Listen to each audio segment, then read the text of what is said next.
Hi,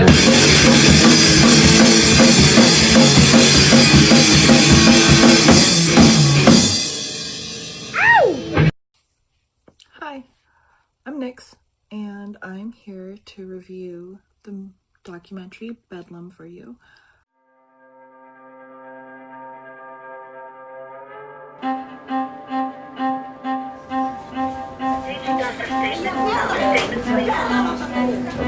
Very busy day today. Mental illness is not something people want to hear. It's not something they want to talk about.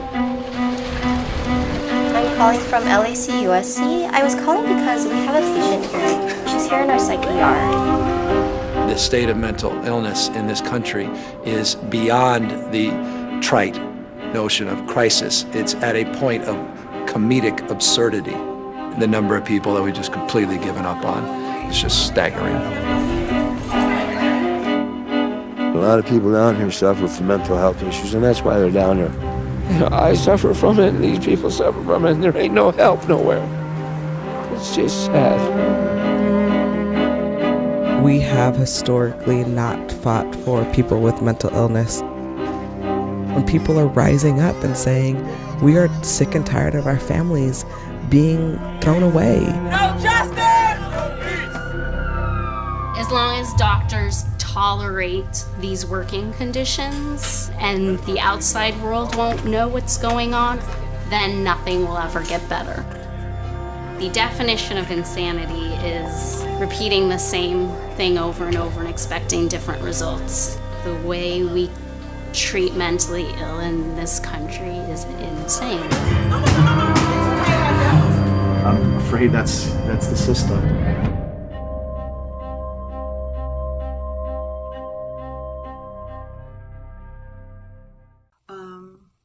And I can say that honestly, it's a really good watch. It has a very heavy subject matter, so I would say watch when you're in the right headspace, but definitely give it a view. It came out in 2019. It's by Kenneth Paul Rosenberg. He was inspired to do the documentary because of his sister's own struggles with mental illness. I would say it's a good documentary if you're into social issues, into history, also into like medical history as well, because it kind of has a little bit of all of that spread throughout the whole entire documentary.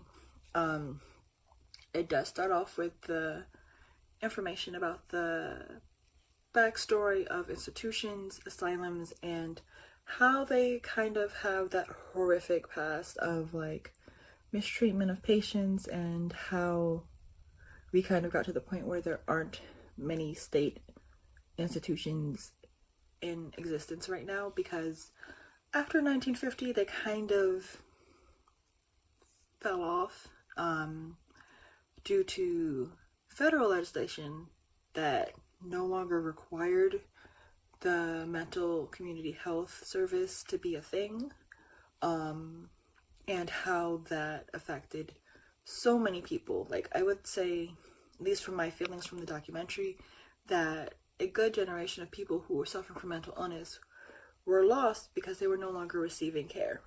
A lot of them were turned out into the streets when institutions closed, which led to homelessness problems, and then also incarceration problems, because unfortunately those kind of go hand in hand with mental illness, because sometimes when you're not receiving care you do things that you would normally never do, and then you end up in situations where you can become incarcerated, and instead of being seen by a doctor, you're seen by a cop, which the documentary does cover very well and extensively. I will say that the subjects that he chose to follow throughout their stages of dealing with mental illness were well chosen.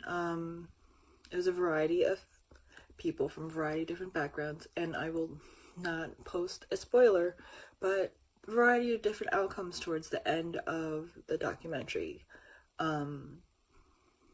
But even with different outcomes, you can see the cycle of mental illness as they seek help, they feel better.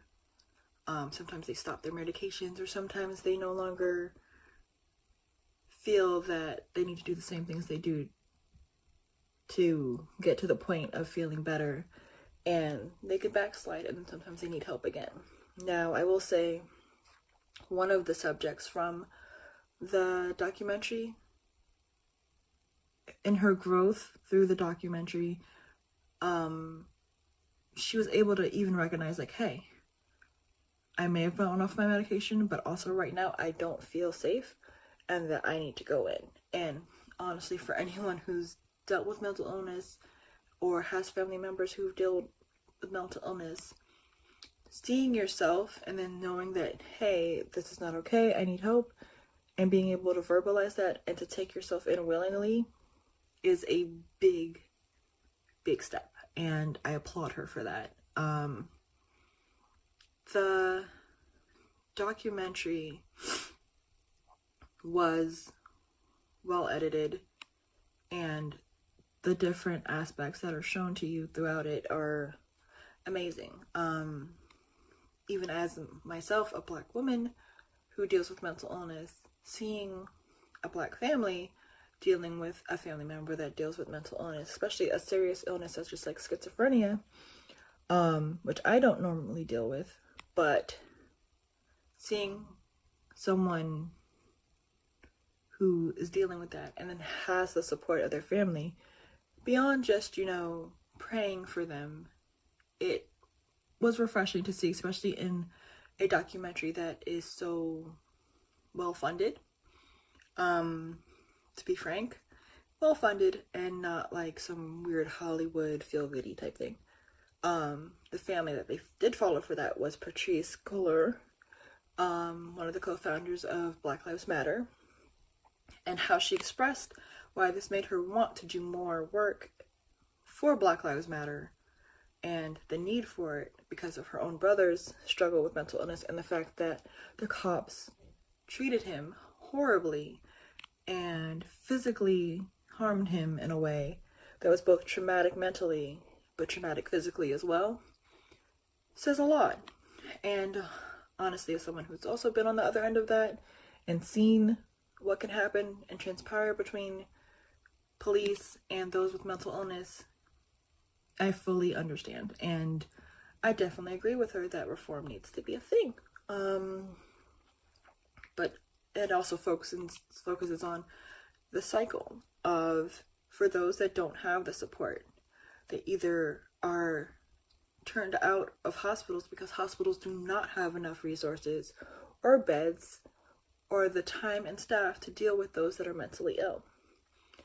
So they're either kept for shorter periods of time, released out into the street, and then some suffer from homelessness because of that, because they have nowhere to go afterwards. And there aren't that many programs that help them find a safe place to sleep and recover in order to stay stable. The documentary highlights both that in LA, which has a big homelessness problem, and then also a big incarceration problem of those that are mentally ill, and then they're not getting the proper treatment for their illness, and they repeat offend or have other issues within the system.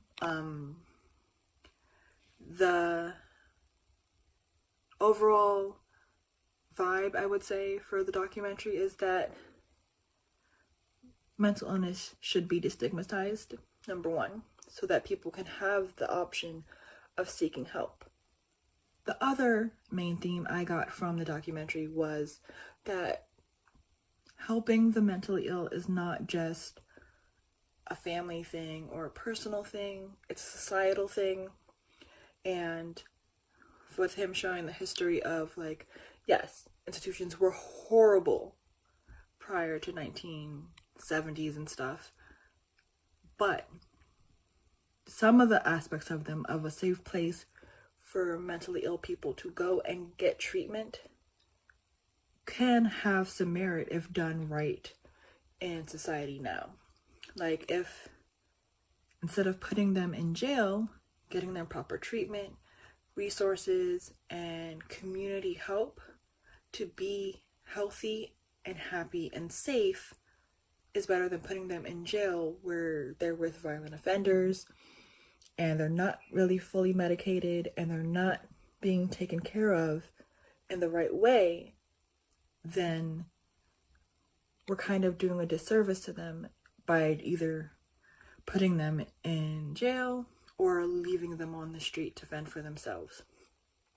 And that kind of was a really good overall umbrella that I got from that. And honestly, I would like to see it happen, so that people don't get put in places that aren't safe for them or end up traumatizing them more, and has more people not feeling safe. I will say from the documentary that it does talk about the support systems and how that helps people with mental illness. Gave a couple examples.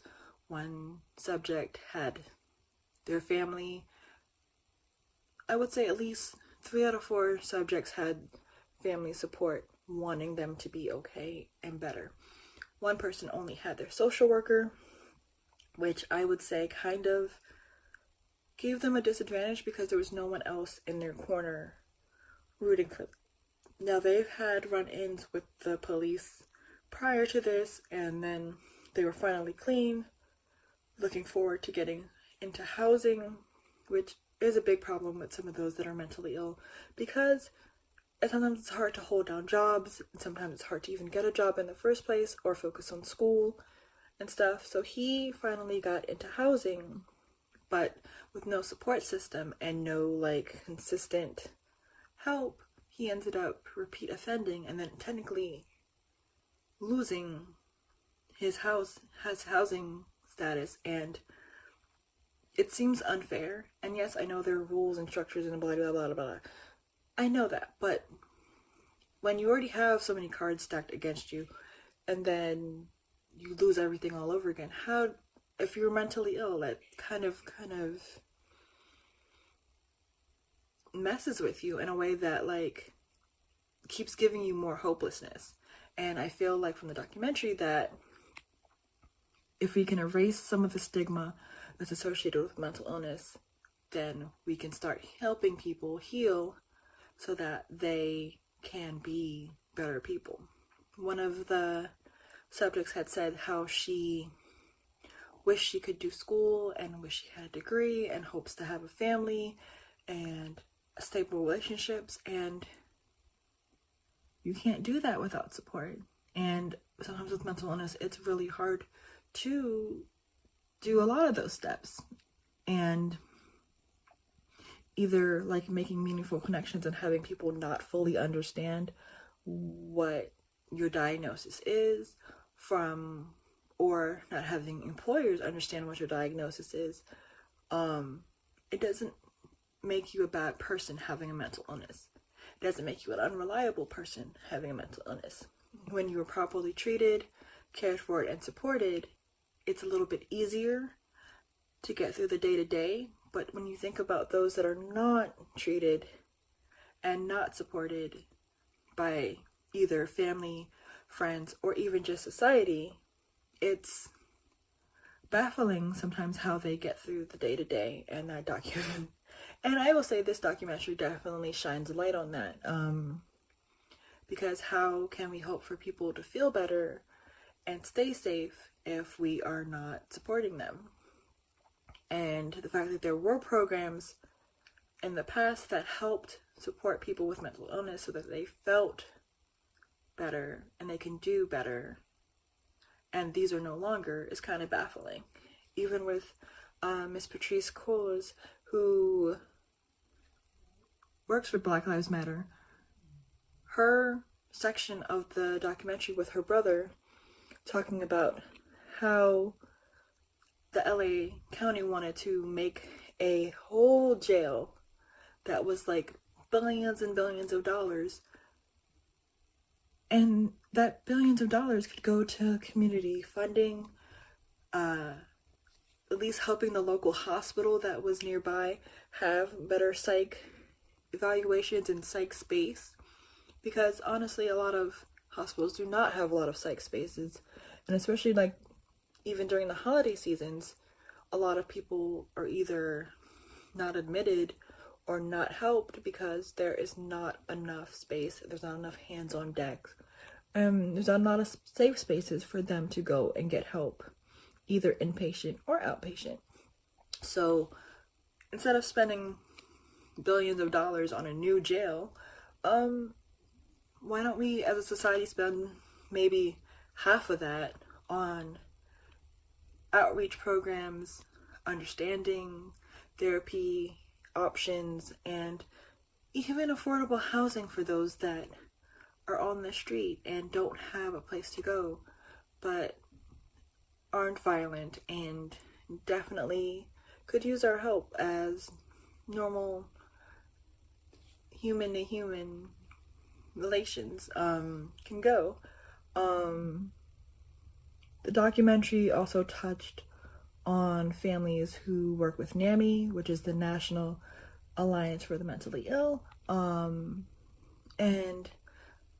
how some of those families had heartbreaking issues with law enforcement not understanding or de-escalating situations correctly that resulted in losing loved ones. And that also, from the documentary, is a societal issue that needs to be addressed, because it is in our mind that the first person you call when someone's in distress is law enforcement, and they sometimes are not properly equipped to take care of those with mental illness, and that can result in very harmful consequences. And the documentary does shine a bit of a light, not just both from a lot of people with mental illness getting incarcerated due to manic episodes or being off their meds or a number of issues that can have arisen, but also them kind of in a distressful situation and their emotions are high and law enforcement comes in and not equipped to handle a mentally ill person in distress, and it can lead to like a person being overly tased or shot or anything else that is heartbreaking to a family who just probably wants their loved one to be okay.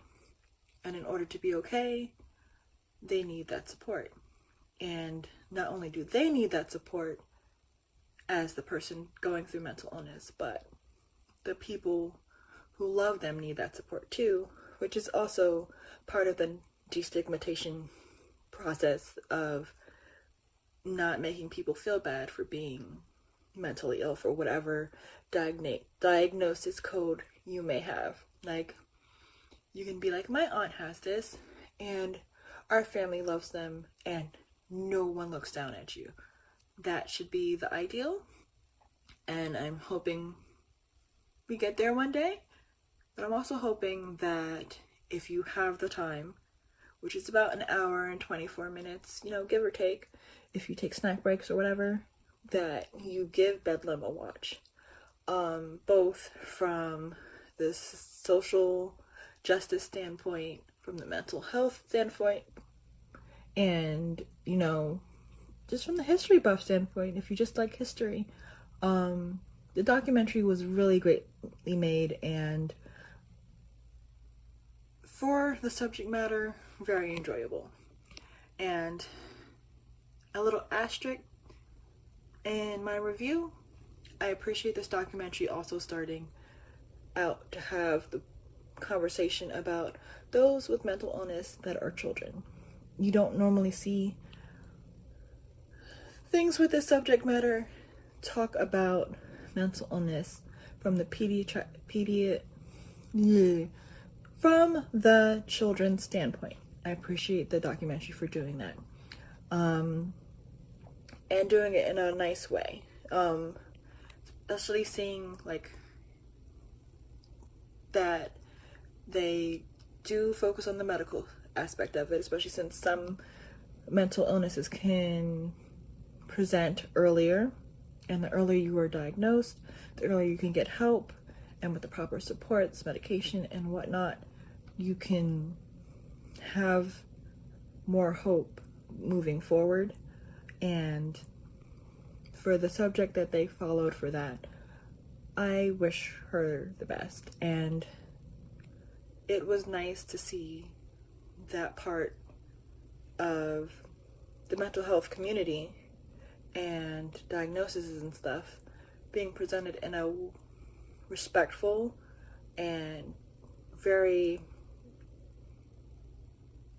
nice way that is informative, but also definitely offers hope to not only parents that are dealing with children with mental illness, but also those who have been there. So I would say I would give Bedlam maybe 4 out of 5 stars, only because you should definitely watch it when you're in the great headspace, or at least a good headspace to receive and see sometimes a little bit traumatizing information, but also it was really nicely done. And I would say that after watching this documentary, if you're looking for something else with the same subject matter, the BBC has A History of a Madhouse. It's about Bedlam in the UK.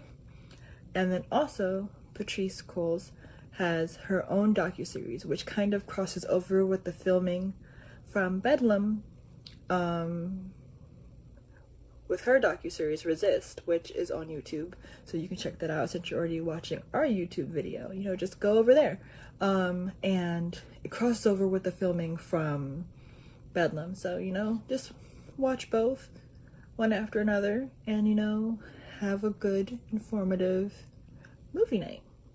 So I'm Nyx. You can follow me.